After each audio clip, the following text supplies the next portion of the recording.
Buonasera amici della Lega Calcio Friuli Collinare dell'Oxen, siamo in questa nuova puntata, avremo ospiti importanti che rappresentano in questo caso la Carnia e il campionato carnico. Parliamo degli amatori Socchieve, qui rappresentati dal presidente Nevio Beorchia e dal capitano Michele Zigotti, se non ricordo male, no? Buonasera. Buonasera a tutti voi. Nevio, voi siete nati sulle ceneri di una squadra che, se non ricordo male, si chiamava Cabia. Sono passati 12 anni, no? Da quel momento, diciamo, avete dato continuità all'associazione. Qual è la ricetta vincente di questa associazione? Michele, parla. Beh, noi siamo nati, sì, è vero che siamo nati dalle ceneri del Cabia, nel senso che diverse persone, diversi giocatori sono venuti a giocare con noi, precedentemente militavano col Cabia, poi per alcuni anni le due squadre hanno convissuto.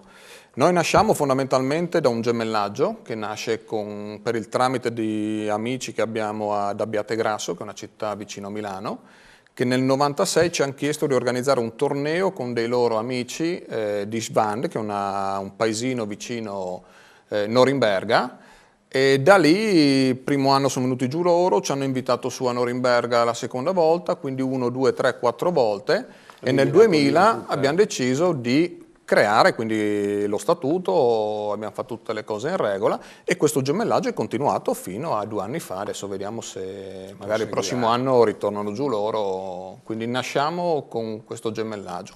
E come presidente, dirigente accompagnatore avete Nevio Beorchia, no? Certo. Come vivi questo ruolo che tutto sommato è abbastanza importante, sia per i valori che esso esprime, sia poi per il ruolo che ricopre in campo? Ma secondo me la figura dell'accompagnatore è fondamentale, nel senso che è facile trovare 15-18 persone che ti vengono a giocare, però trovare 3-4 persone che ti vengono a fare i dirigenti, che il sabato devono lasciare la famiglia per venire a fare l'accompagnatore, non è tanto semplice. Io lo faccio perché è una cosa che mi piace. In questi anni hai visto passare parecchi giocatori, dirigenti. Chi è che ti ha lasciato di più il segno come nella tua associazione? Ma come personaggio simbolo io citerei Giuseppe Not, è un ragazzo, anno 1950, quindi ha 62 anni, gioca difensore, molto bravo, e secondo me la cosa che negli ultimi anni mi piace perché gioca con noi anche suo figlio, un ragazzo che comunque ha 35-36 anni, libero, e quando il papà fa un bel anticipo o qualcosa, il figlio quarantenne dice al papà sessantenne bravo papà. E per il ragazzino di 20 anni che viene anticipato però a me fa molto piacere perché raffigura proprio lo spirito, cioè un papà e un figlio che giocano assieme. Ma infatti questa poi è un'idea che anche la Lega Calcio sta percorrendo, è quella di fare un piccolo torneo padri e figli. Però non si sa ancora se riusciremo a farla perché diciamo, ci sono delle problematiche di altra natura in questo momento. Michele, quest'anno vi siete salvati con 2 giornate di anticipo, mi pare, no? Però avete faticato perché comunque mi pare che il girone fosse abbastanza equilibrato. Cosa vi è mancato per fare un campionato diverso rispetto a quello che avete fatto? Ma io qua lascio la parola al Presidente, visto che ero parte in causa, sarei troppo di parte. No, come al solito noi iniziamo sempre molto lentamente, perché abbiamo giocatori di una certa età, quindi iniziamo lentamente. Noi dopo 4 partite eravamo praticamente retrocessi, perché con 4 partite avevamo un punto, però dopo vuoi perché abbiamo iniziato a correre un po' di più, vuoi perché abbiamo messo più voglia, però abbiamo fatto un luglio e un agosto strepitoso e quindi con quei punti ci sono serviti per salvarci con 2 partite d'anticipo. Però qua vedo che nonostante tutto avevate la miglior difesa del campionato, anche però il peggior attacco. Vi manca quindi la Sì, punta effettivamente noi pensavamo di avere dei problemi in difesa perché ci sono andati via 2 giocatori abbastanza importanti. L'attacco era sempre quello, ma quest'anno non voleva entrare e poi facciamo una fatica tremenda a segnare. Michele, qual è la squadra che vi ha messo in maggiore difficoltà e perché? Ma le squadre che abbiamo sofferto, noi soffriamo molto le squadre che hanno un'età media abbastanza bassa, per un punto, perché noi siamo abbastanza in là con l'età, abbiamo un'età media che supera abbondantemente i 40 anni, quindi penso al Gemona che è una squadra retrocessa, penso allo stesso Atletico Bancone che è un'altra squadra retrocessa, che però all'andata ci ha messo secondo me veramente in difficoltà, più delle squadre secondo me che sono state promosse, perché più o meno avevano la nostra età, poi per l'amore di Dio erano più bravi, ci hanno battuti, però ce la siamo giocata. Noi magari abbiamo battuto il Gemona, però l'abbiamo battuto anche per fortuna, perché atleticamente e fisicamente ci hanno fatto correre. Sì. Nevio, come giudichi il campionato amatoriale della Carnico? Ma secondo me è un buon campionato dove ci sono dei buoni giocatori.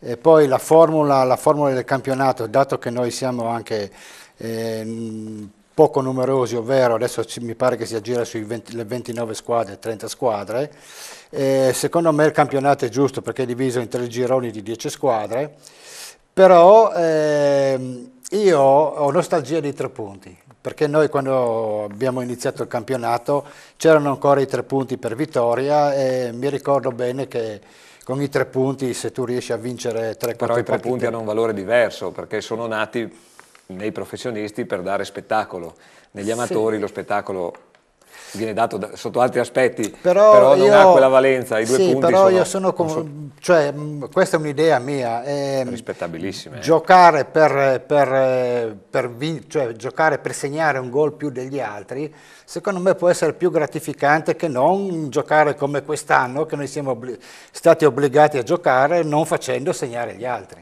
Si potrebbe fare allora anche un campionato con 10 punti a vittoria, 6 a pareggio e 2 a sconfitta. Anche lì avresti gli stessi meccanismi ed è come quello che era da Giova. Infatti io ho fatto un campionato over 35, non so, era 91-92, in cui la vittoria era premiata con 10 punti. No, infatti per quello ti dicevo. Quello era un campionato interessante. Ci sono tantissime formule e chiaramente la Lega Calcio, come tu ben sai, è un laboratorio dove si sperimenta parecchie soluzioni. Parliamo invece di tutela sanitaria, Nevio. Noi cerchiamo di toccare questi argomenti spesso per sensibilizzare anche tutte le associazioni, no? Ci sono molte squadre che hanno giocatori che vorrebbero giocare senza aver fatto preventivamente la visita medica. Voi come siete messi? Inconcepibile, cioè nel Socchieve chi non ha la visita non gioca. Tanto più che adesso sono 2 anni che siamo anche relativamente fortunati perché abbiamo un'organizzazione, uno studio a Tolmezzo che ci fa le visite senza dover venire giù a Tricesimo in altri posti. Quindi anche da questo logistico vi siete attrezzati. La stessa società organizza le visite. Giustamente. Sì. Bene, allora approfittiamo di questo argomento per lanciare il servizio a cura del dottor Poser. Ci parlerà di tutela sanitaria. Che tipo di alimentazione consiglia in vista di un impegno sportivo come può essere una partita di calcio? E di cosa necessita il fisico di uno sportivo amatoriale dopo una competizione? Prima di qualsiasi impegno agonistico è necessario ricaricare i muscoli di carboidrati, di glicogeno. Di conseguenza è indispensabile fare un pasto a base di carboidrati, di glucidi. Questi possono essere sotto forma di pasta asciutta, di riso, qualsiasi cibo derivato dai cereali. Se sono di tipo integrale è meglio, se sono a chicco intero come il riso al posto della pasta può essere meglio, almeno in determinate occasioni, e l'importante è non mangiare altre cose, in particolare quelle pesanti, e riuscire a mangiare almeno 2 ore e mezza, 3 prima della partita. Per quanto riguarda il dopo, anche il recupero viene facilitato dall'assunzione di carboidrati, quindi gli stessi cibi che abbiamo detto prima. In più ci possono essere frutta e verdura per un buon recupero dei sali minerali e dell'acqua persa durante l'incontro. Michele, il calcio è spesso una metafora di vita, no? Possiamo dire questa cosa anche per il calcio amatoriale? Ma nel nostro caso sì, cioè noi diciamo che puntiamo poco all'aspetto agonistico, anche se quando si partecipa a un campionato e si gioca una partita nessuno vuole perdere, però il gruppo va al di là dell'aspetto agonistico, cioè io posso dirti che all'interno del nostro gruppo comunque c'è un rapporto di amicizia che va oltre, spendiamo molto in tempo e anche in denaro per organizzare il post partita, a cui quando giochiamo in casa partecipano anche le mogli, vengono i figli e quindi diventa un momento di aggregazione, esattamente, diventa un momento di aggregazione, per cui non è indispensabile giocare la partita, l'importante è che ci sia tutto il contorno. Nevio, invece parliamo un po' di finanziamenti, visto che mi pare che le squadre amatoriali comunque hanno delle spese di gestione. Sochieve come riesce a sopravvivere a questa crisi? Noi diciamo che ci autofinanziamo, nel senso che il nostro autofinanziamento avviene alla fine partita quando ci troviamo al bar. E effettivamente negli ultimi anni abbiamo trovato anche degli sponsor. Facciamo il calendario con i nostri sponsor, abbiamo trovato una ventina di sponsor che ci aiutano e ci permettono di portare avanti il campionato.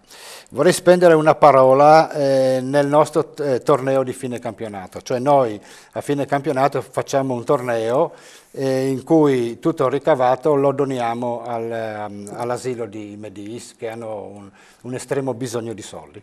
E questo vi fa onore, quindi oltre diciamo, al sociale anche un po' di solidarietà sì. Per chi ne ha bisogno. Bene, abbiamo chiuso, ci sarebbero ancora parecchie domande da farvi obiettivamente, però i tempi stringono. Per chi è appassionato di cinofilia vi diamo appuntamento al secondo blocco.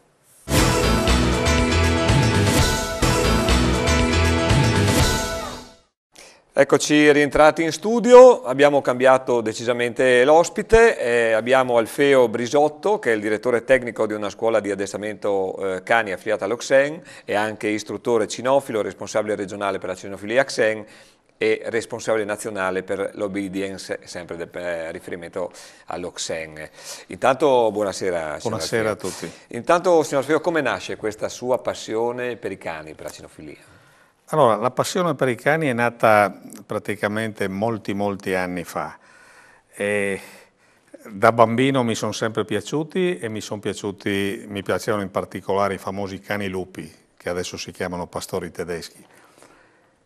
Poi ho cominciato casualmente a fare dello sport con i cani e lì mi sono appassionato, la cosa è andata sempre più avanti, ho avuto delle grandi soddisfazioni.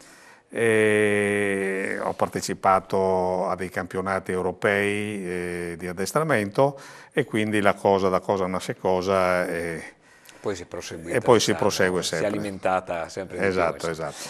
Lei gestisce una delle scuole più importanti dell'area pordenonese, no? La scuola del cane si chiama? Sì, Club Scuola del Cane. Scuola del Cane. Come mai le è venuta l'idea di affiliarsi all'Ente di promozione sportiva Xen? Ma è stato un po' un caso, perché avevamo la necessità di farci riconoscere da qualcuno. Era un periodo in cui avevo avuto qualche grossa delusione da altri settori di cinofilia, ho conosciuto Xen, ci sono entrato e poi sono stato accalappiato e coinvolto in varie cose, giusto per non avere mai tempo da perdere. Esatto. Come funzionano questi centri cinofili Xen? Allora, i centri cinofili Xen funzionano innanzitutto, sono assolutamente delle associazioni sportive dilettantistiche ASD. Fanno varie attività cinofile, devono avere comunque sempre la presenza di almeno un educatore cinofilo, se non un istruttore. Ci sono anche dei gradi di preparazione un po' più bassi che però non è consigliabile che gestiscano un campo. Le attività che si fanno in questi centri cinofili sono attività sportive innanzitutto, ma anche attività di educazione di base, cioè si fanno dei corsi di educazione di base in cui si insegna ai proprietari di cani come gestire il proprio cane e poi quelli che hanno voglia vengono avviati un po' allo sport. Com'è che il cane, diciamo, impara? Cioè, quali metodi utilizzate per far apprendere, diciamo, le nozioni basilari al cane? Il cane impara essenzialmente per associazione di idee, cioè lui quando si trova in una situazione che gli dà piacere, che gli dà una soddisfazione, che gli dà qualcosa, cerca di rimettersi in quella situazione.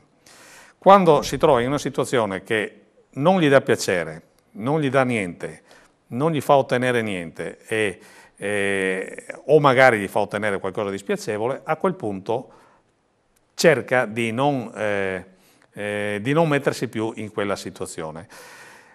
Noi dobbiamo cercare, per insegnare ai cani, di far capire ai cani quali sono le situazioni che a noi piacciono, a noi fa piacere che a lui piacciono, se mi consente il gioco di parole, e quelle che invece non vogliamo, perché essenzialmente il cane non fa nulla di sbagliato, fa semplicemente delle cose che la sua natura gli suggerisce e talvolta anche gli impone. Però, siccome vive nell'ambiente umano, abbiamo la necessità che faccia alcune cose e non ne faccia altre. Per incanalare, per catalogare, diciamo, nella sua mente tutte queste cose positive e negative, abbiamo due soluzioni. O punire le cose sbagliate, col distinguo che ho fatto prima, o premiare quelle giuste. Ormai punire le cose sbagliate fa parte di vecchi metodi di addestramento che ormai si usano ancora, ma spero che siano un po' in via di estinzione. Molto più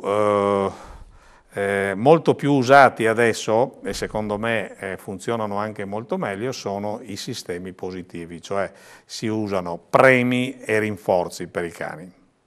Quali sono i cani che caratterialmente, diciamo, sono più, cioè imparano prima, diciamo, no? Oppure quelli che sono più restii, diciamo, a ricevere questi comandi, queste nozioni? Allora, qui mi attirerò un sacco di ire, ovviamente, e un sacco anche di approvazioni, perché allora, sull'intelligenza dei cani si potrebbero, anzi si sono scritti dei libri, addirittura gli americani hanno fatto una statistica delle razze canine secondo la loro intelligenza ubbiditiva.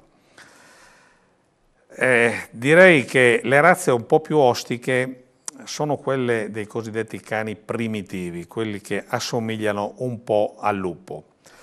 E poi ci sono cani come per esempio i segugi, cani che sono stati selezionati per tanti anni per fare un certo tipo di lavoro, cioè seguire una traccia, e che vengono, vedi Beagle per esempio, e che vengono tenuti come cani da compagnia. Cani da compagnia, qualche passeggiata sì, ma soprattutto vivono sul divano tutto il giorno. Non è la loro vita e comunque non è sempre così facile insegnargli quello che gli si vuole insegnare. I cani che apprendono più facilmente sono un po' tutte le razze da pastore. Secondo questa statistica di cui parlavo, per esempio, il Border Collie è considerato il cane più intelligente, che apprende più facilmente. Ci sono i pastori tedeschi, ci sono i pastori belgi. In generale le razze da pastore sono quelle che più facilmente si addestrano. Bene, allora lei si occupa un po' di obbedienza del cane, no? Noi siamo andati a fare un servizio a Corno di Rosazzo dove c'era una manifestazione di obedience, se non ricordo male. Per cui niente, lanciamo il servizio, poi magari ritorniamo e parliamo un attimino di questa disciplina, no? Sì, sì, sì.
Bene, abbiamo visto, diciamo, qualche immagine di questa disciplina.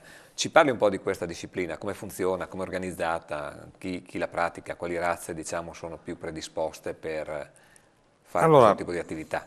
Questa disciplina dell'obedience è una disciplina nata nei paesi del nord Europa. Diciamo che fino a qualche anno fa la disciplina più praticata, una delle discipline più praticate era l'utilità e difesa, dove c'erano degli esercizi di ricerca col fiuto, c'erano degli esercizi di obbedienza e c'erano degli esercizi anche di morso, di attacco. I cani dovevano imparare ad attaccare l'uomo, ad attaccare un feticcio, ad attaccare un manicotto che era messo sul braccio. Nei paesi nordici, in alcuni paesi nordici, questa cosa era vietata dalla legge e quindi si sono inventati un po' questa che è solo obbedienza.